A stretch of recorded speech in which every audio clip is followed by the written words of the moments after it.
Thân chào cả nhà, không nên xem chùa đâu đó. Nhớ đăng ký, like, comment để ủng hộ team nha. Tôi là nhân viên chuyển phát nhanh mới nhận việc. Hôm nay là ngày đầu tiên tôi đi làm. Điểm giao hàng mà công ty chia cho tôi là tiểu khu Lạc Nhật. Tiểu khu này rất lạ. Chỉ có một tòa nhà trông cũ kỹ. Khi đi qua phòng bảo vệ của tiểu khu, nhìn trên tường thấy một tấm bảng treo viết tay của nhân viên chuyển phát nhanh, giấy trắng màu vàng phối với chữ màu đỏ. Rất dễ thấy. Tôi xem kỹ nội dung quy tắc cũng rất kỳ lạ. Nhân viên phụ trách giao hàng. 1. Tiểu khu Lạc Nhật tổng cộng có 6 tầng, không có tầng thứ 7. Không có tầng thứ 7. 2. Cô bé ở phòng 405. Khi đi qua cửa phòng cô bé nhất định phải ngâm nga vần những bài đồng dao. 3. Hộ gia đình ở tầng 2 không thích những thứ sáng sủa. 4. Ông lão ở phòng 601 tầng 6 mắc bệnh Alzheimer. Đừng tin lời ông ấy nói. 5. Nhân viên chuyển phát nhanh không phát ra âm thanh khi giao hàng.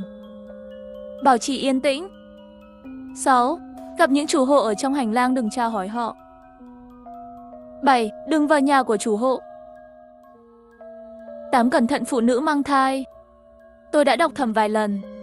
Cảm thấy những thứ như này vẫn là tuân thủ tốt hơn, để tránh gây ra rắc rối không cần thiết. Nếu bị khiếu nại thì xong đời rồi.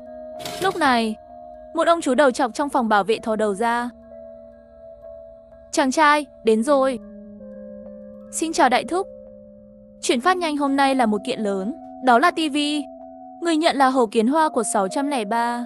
Tôi dùng dây thừng để đeo tivi sau lưng. Cửa cộng đồng đổ nát. Trong hành lang tối đen. Nghĩ một lúc, tôi lấy đèn pin ra. Trước khi đi, tôi đã xem lại quy tắc này một lần nữa. Điều 3. Chủ hộ ở tầng 2 không thích những thứ sáng sủa. Thật kỳ lạ. Vào hành lang, tất cả những gì đến là hơi thở ẩm ướt. Đèn pin chiếu sáng trên cầu thang. Nhìn thấy trên mặt đất toàn là rác. Lạnh quá. Khi tôi đến góc lầu 1, có tiếng bước chân trên lầu. Bước đi rất gấp. Hắn đi ngang qua tôi. Tôi chỉ ngửi thấy một mùi máu trên người hắn ta. Vì vậy, tôi tắt đèn pin và tiếp tục đi lên. Cửa sổ hành lang tầng 2 bị phong kín. Trong hành lang tối đen như mực, tôi chỉ có thể dựa vào mò mẫm để tiếp tục tiến về phía trước. Rất nhanh đến tầng 6. Cầu thang tầng 6, có một số đồ chơi trẻ em cũ. Tầng 6 có trẻ con không? Nhưng tầng này rất yên tĩnh, không nghe thấy tiếng trẻ con khóc.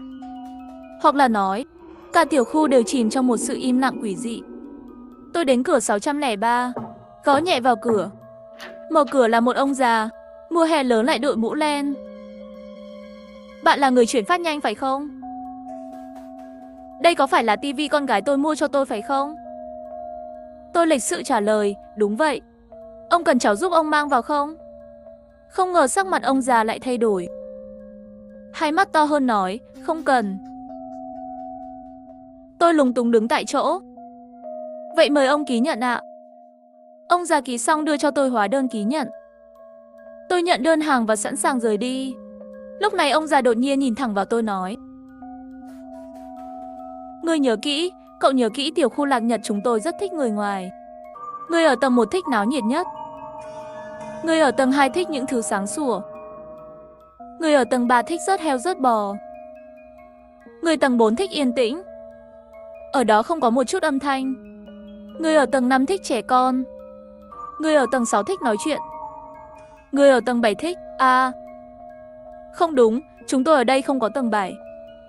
Nói xong mấy ông già này lại cười với tôi. Tôi là nhân viên giao hàng. Địa điểm giao hàng hôm nay là tiểu khu Lạc Nhật. Khu phố này rất kỳ lạ. Chỉ có một tòa nhà trông cũ kỹ. Ngoài phòng bảo vệ còn có rất nhiều những quy tắc kỳ lạ.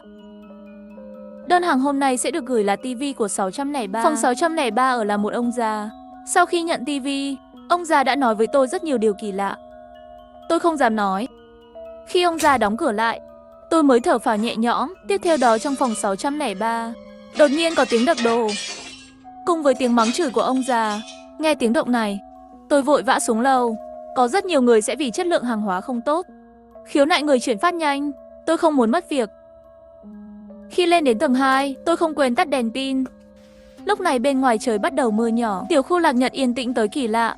Tôi chỉ muốn ra khỏi đây. Chú bảo vệ không có ở đây, xe của tôi không ra được. Bây giờ mưa càng lúc càng to, tôi chỉ đành vào phòng bảo vệ chờ đại thúc. Bên ngoài phòng làm nhiệm vụ tuy cũ kỹ, nhưng căn phòng rất ngăn nắp. Trên bàn có một cuốn nhật ký làm nhiệm vụ. Trên cột người làm nhiệm vụ viết Trần Bảo Quốc. Đây chắc là tên của chú. Trung tâm của bức tường, dán một quy định công tác của bảo vệ. Thứ nhất, không cho phép nhân viên bên ngoài vào tiểu khu Lạc Nhật. Thứ hai, cho phép người ngoài mặc quần áo màu đỏ vào tiểu khu Lạc Nhật. Thứ ba, cư dân không được giấu các mặt hàng có hại. Khi cần thiết có thể vào cửa kiểm tra. Thứ tư, không được vào nhà của người thuê. Tiểu khu Lạc Nhật không có tầng 7. Thứ sáu, bảo vệ phải mặc đồng phục màu xanh đậm. Nếu không, không thể làm việc. Thứ bảy, bảo vệ nhìn thấy trẻ em xin đừng chạm vào. Đừng nói chuyện. Thứ 8, bảo vệ vui lòng ngăn người ngoài rời khỏi tiểu khu. Thứ 9, yêu thương phụ nữ mang thai. Tôi nghiêm túc đọc. Định chụp ảnh ghi lại. Đột nhiên nhớ ra điện thoại di động ở trong xe điện. Đang định đi lấy. Vừa quay đầu lại đang đối mặt với khuôn mặt của chú bảo vệ. Tôi bị dọa cho giật mình. Vẻ mặt của chú bảo vệ từ nghiêm túc đến kinh khủng. Hắn nói từng chữ như một cái máy. Cậu làm gì ở đây? Giây tiếp theo, miệng anh ta lại giãn ra, lộ ra nụ cười rạng rỡ hỏi, chàng trai. Công việc thế nào? Cũng bình thường, tôi nhẹ nhàng đi về phía cửa. Bên ngoài đang mưa, ngồi thêm chút nữa đi. Thôi không cần đâu, tôi còn phải nhanh chóng về nhà nữa. Cảm ơn chú Trần. Tôi bất chấp mưa lớn rời khỏi tiểu khu. Rất nhanh, tiểu khu Lạc Nhật lại có đơn hàng. Chuyển phát nhanh thứ 2. Người nhận chuyển phát nhanh lần này tên là Lệ Lệ. Ở tầng 5. Tôi suy nghĩ kỹ về yêu cầu của cư dân tầng 5. Dường như không có gì bị cấm. Có vẻ như đơn hàng này sẽ được hoàn thành nhanh chóng. Thông tin bảo mật. Chú bảo vệ thò đầu ra. Rất quen thuộc chào hỏi, Tiểu Lý đến rồi. Tôi cũng nhiệt tình trả lời. Xin chào, chú. Đột nhiên nụ cười của tôi biến mất. Làm sao anh ta biết họ tôi là Lý? Tôi chưa bao giờ nhắc đến tên mình. Chú thấy tôi dừng lại ở chỗ cũ. Hỏi, Tiểu Lý, sao vậy? Không có gì, chú Trần. Sao chú biết họ tôi là Lý vậy? Ha ha, cậu đã từng nói cho tôi rồi mà. Mau đi giao hàng đi. Lần này giao là tầng mấy? Có lẽ tôi đã vô tình đề cập đến nó. Tôi nhìn lại hóa đơn chuyển phát nhanh, nói là Lệ Lệ ở tầng 5. Chú Trần vừa nghe thấy 2 chữ tầng 5. Trên người run rẩy, tầng 5 à? Vậy cậu mau đi mau về. Phản ứng của chú Trần rất kỳ lạ. Ngay lúc này, điện thoại của tôi đột nhiên vang lên. Chủ nhân gói hàng trên tầng 5, xin hỏi đơn hàng chuyển phát nhanh của tôi đã đến chưa?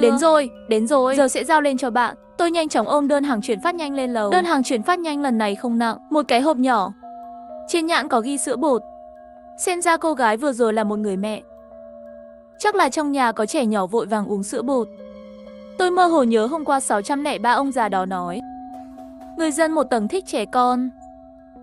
Hành lang hôm nay không còn yên tĩnh nữa. Tầng 1 là tiếng người đang nấu ăn. Tầng 2 vẫn tối như mọi khi, nhưng tôi nghe thấy tiếng ai đó ngáy.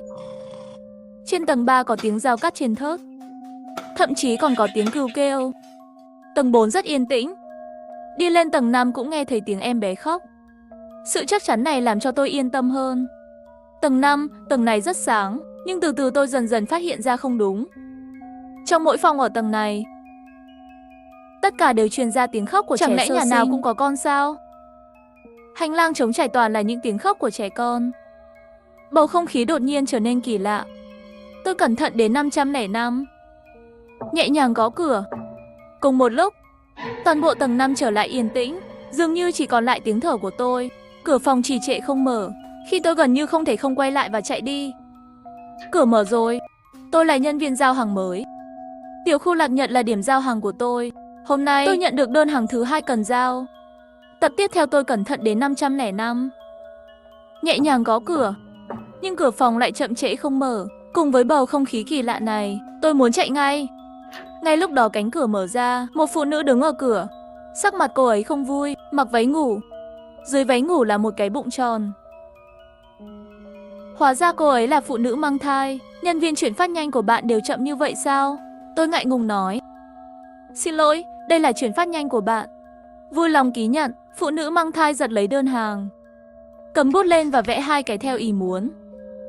Tôi mua đây là sữa bột nước ngoài, rất đắt. Câu tiếp theo, cô ấy đột nhiên thay đổi chủ đề. Đúng rồi, cậu có trông thấy con gái lớn của tôi không? Cao khoảng tầm này. Cô ấy dùng tay ước chừng. Xin lỗi. Tôi cũng mới đến, chưa từng thấy. Cô ấy biểu thị nghi hoặc hỏi. Cậu có biết một thứ gì có thể thay thế sữa bột không? Câu hỏi này của cô ấy làm tôi bối rối. Không, không biết. Cô ấy nở nụ cười quỷ dị nói. Đó chính là tro cốt. Tôi bị câu trả lời của cô ấy làm cho sợ. Cô ấy nhìn tôi với ánh mắt chán ghét. Thật là nhát gan. Lúc này tôi nhìn thấy bức tường đối diện cửa phòng. Có một bức ảnh đen trắng. Trong ảnh là một người đàn ông trẻ. Và bên dưới bức ảnh là một cái bình tro cốt. Nắp của bình tro đã biến mất rồi. Bên trong hình như trống rỗng. Người phụ nữ lại hỏi tôi, vậy anh biết con bọ ngựa cái sẽ làm gì với bạn đời của chúng không? Câu hỏi này làm tôi nhớ lại hồi còn nhỏ. Một bộ phim hoạt hình tôi đã từng xem qua. Lại nhìn hộp tro cốt không có nắp. Ngay lập tức, dạ dày tôi sôi lên. Người phụ nữ này là một kẻ biến thái. Tôi không thể quan tâm đến bất cứ điều gì. Vội vã xuống cầu thang. Lúc này, tôi cảm giác bên tai đều là tiếng khóc của đứa trẻ tầng 5. Làm sao dứt cũng không dứt được. Tôi vấp ngã xuống lầu. Rõ ràng là ban ngày, lúc này hành lang tối như ban đêm. Tiếng khóc và tiếng cười của em bé vẫn còn lơ lửng. Tôi bật đèn tin lên, chạy xuống. Không dám quay đầu. Khi tôi chạy lên tầng 2, tôi chợt nhớ ra, đến tầng 2 không được có ánh sáng.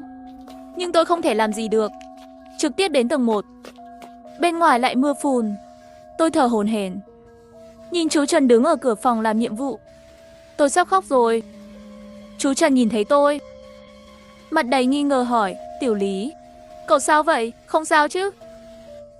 Vừa rồi lại có một đơn chuyển phát nhanh nữa, là ở tầng 4. Cậu nhanh đi giao đi. Lúc này tôi sợ hãi. Căn bản không nghe thấy chú ta đang nói gì, chỉ lẩm bẩm. Người phụ nữ đó là một kẻ biến thái. Tiểu khu này quá quỷ dị rồi. Tôi muốn ra khỏi đây. Tôi không muốn giao hàng chuyển phát nhanh nữa. Không muốn giao hàng chuyển phát nhanh nữa. Chú Trần nhìn thấy tôi như vậy, chỉ vào quy tắc của nhân viên giao hàng trên tường và nói với tôi rằng quy tắc của nhân viên giao hàng và điều thứ 9. Cậu không thấy sao? Tôi nghi hoặc quay đầu nhìn qua. Chú ta đưa tay lật ngược tấm bảng quy tắc lại. Chỉ thấy mặt sau in chữ điều thứ 9. Sau khi bạn trở thành nhân viên giao hàng của tiểu khu Lạc Nhật, bất kể chuyện gì xảy ra, bạn phải kiên trì hoàn thành giao hết các kiện hàng của tiểu khu. Nếu không bạn sẽ không thể rời khỏi tiểu khu này, trừ khi bạn chót đi. Nối tiếp tập trước, quy tắc của nhân viên giao hàng nhanh ở tiểu khu Lạc Nhật. Vậy mà còn có điều thứ 9. Sau khi bạn trở thành người giao hàng của tiểu khu Lạc Nhật, bất kể chuyện gì xảy ra, bạn buộc phải giao hết các kiện hàng của tiểu khu này. Nếu không bạn sẽ không thể rời khỏi khu vực, trừ khi bạn chót đi. Chú đưa kiện hàng tầng 4 cho tôi. Nhìn vào gói hàng này, lúc này tôi rất hối hận. Tại sao tôi lại là nhân viên giao hàng? Thực tế, tôi cũng không nhớ tại sao tôi là nhân viên giao hàng. Cũng không nhớ bản thân tại sao lại giao hàng cho tiểu khu Lạc Nhật nữa. Dường như từ khi tôi bắt đầu có ký ức, đã có thân phận này rồi. Mà nhiệm vụ của tôi là giao hàng chuyển phát nhanh đến cho tiểu khu Lạc Nhật.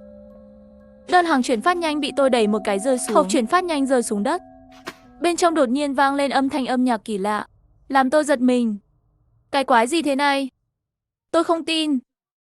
Không gửi chuyển phát nhanh này, thật sự không thể ra khỏi tiểu khu này sao? Đơn hàng lần này ông đây không giao nữa. Vừa rồi ở tầng 5 đã gặp quỷ rồi. Bà bầu đó lại đen cho cốt của chồng mình, coi như sữa bột để uống. Thật là biến thái và kinh tởm. Hơn nữa, trên tầng 5 nhà nào cũng có tiếng khóc của trẻ con. Giọng nói đó cứ theo tôi không thoát được. Thật kinh khủng. Chú Trần cũng giật mình. Cậu nhầm rồi à? Chồng của Lệ Lệ tầng 5 mới mất cách đây không lâu. Hai người từng có mối quan hệ tốt đẹp. Mặc dù tính khí của cô ấy không tốt lắm, nhưng cũng không thể làm chuyện như vậy. Hơn nữa tầng 5 những nhà người khác đều không có trẻ con. Chỉ có cô ấy là một phụ nữ mang thai chưa sinh, không thể có giọng nói của những đứa trẻ khác.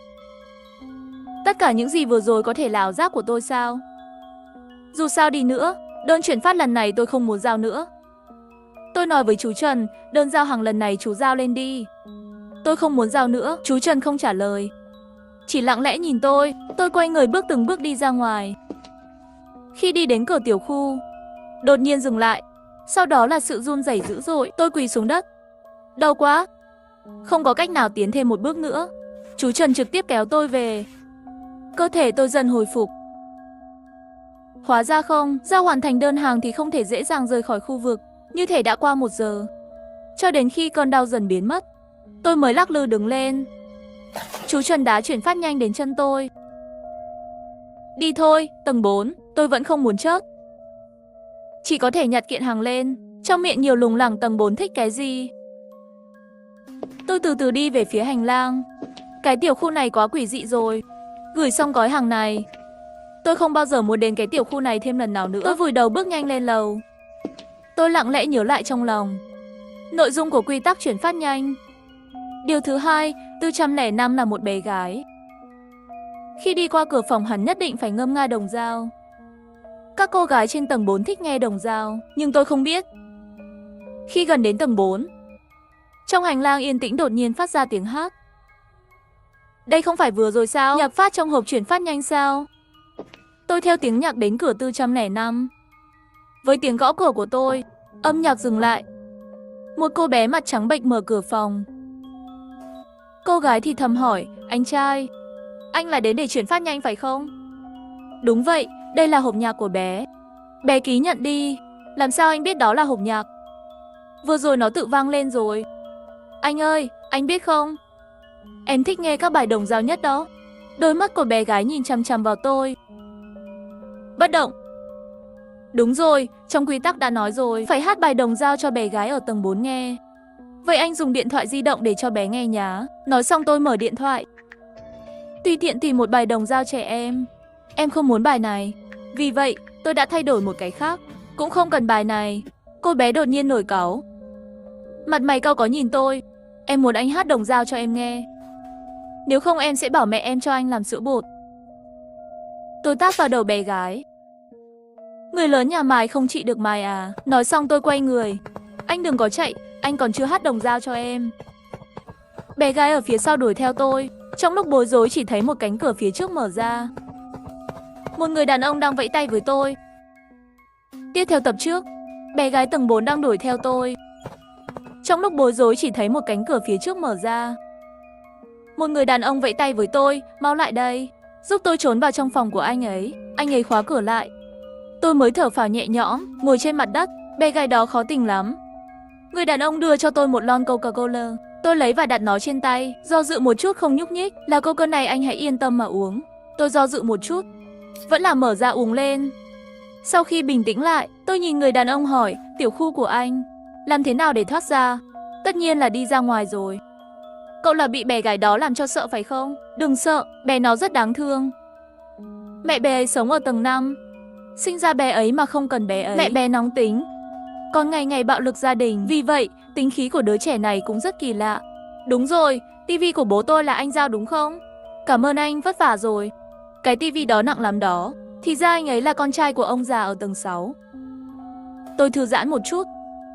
Ngoài cửa hình như không có động tĩnh của cô bé đó. Tôi nói với người đàn ông, cảm ơn.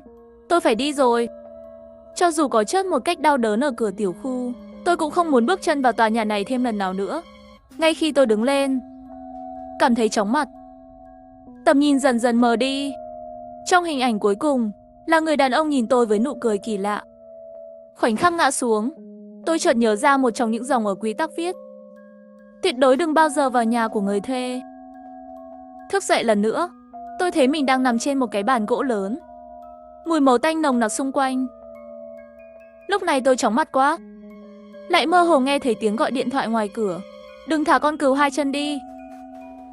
Yên tâm đi, chú Trần đã tăng số lượng. Cậu ta sẽ không tỉnh lại trong một thời gian. Chú cứ yên tâm canh gác dưới lầu đi. Nghe âm thanh người đàn ông đó. Hắn nói là bảo vệ Trần Thư, phải không? Thảo nào chú ấy lạ thế. Hóa ra chú ta cũng không phải người tốt. Làm sao tôi thoát được? Nhìn xung quanh, nhìn thấy trên bàn trong góc đặt chai rượu còn chưa kịp đóng gói. Chắc là người đàn ông kia cũng không ngờ tôi nhanh như vậy đã tỉnh rồi. Thế là tôi đi qua, cầm lấy chai rượu trong tay. Tôi trốn ở cửa. Lát nữa người đàn ông kia vào thì ném cho anh ta một chai. Có thể có cơ hội trốn thoát. Nhưng đây là vấn đề. Không thể trốn xuống tầng 1 được. Họ là một nhóm. Bảo vệ cũng sẽ bắt được tôi. Hơn nữa, tôi không biết mình đang bị giam ở tầng nào. Mỗi tầng trong tiểu khu này đều rất quỷ dị. Tôi không thể mạo hiểm. Tôi phải làm gì? Đột nhiên tôi nghĩ đến quy tắc của người chuyển phát nhanh và quy định công tác của bảo vệ. Cái duy nhất giống nhau bên trong, tất cả đều viết không có tầng 7. Tại sao phải nhấn mạnh điểm này? Chẳng lẽ đây mới là lối đi ra khỏi tiểu khu sao? Không quan trọng nữa, lát nữa trốn ra ngoài tôi sẽ chạy thẳng lên. Lúc này người đàn ông đẩy cửa bước vào. Tôi đập một chai vào đầu anh ta. Người đàn ông nhìn tôi khó hiểu. Làm sao có thể như vậy? Sau đó là tiếng ngã xuống đất. Tôi chạy về phía cầu thang. Thì ra đây là tầng 3. Tôi chạy hết sức mình, sợ người đàn ông đó đuổi theo. Đến tầng 4, tôi mơ hồ nghe thấy bài đồng dao trong hộp nhạc đó. Đến tầng 5, bên tai có tiếng khóc của em bé. Đến tầng 6, lại nghe thấy tiếng đập phá. Rẽ qua cầu thang tầng 6, quả nhiên nhìn thấy tầng 7. Tầng 7 chỉ có một cánh cửa gỗ, có ánh sáng trong khe cửa. Tôi đẩy cửa gỗ ra, trước mắt là một ánh sáng chói mắt. Tôi cố gắng mở mắt, tin thấy đang nằm trên giường trong phòng ngủ của mình. Tôi sửng sốt. Thì ra là một giấc mơ. Ngay lúc này điện thoại vang lên.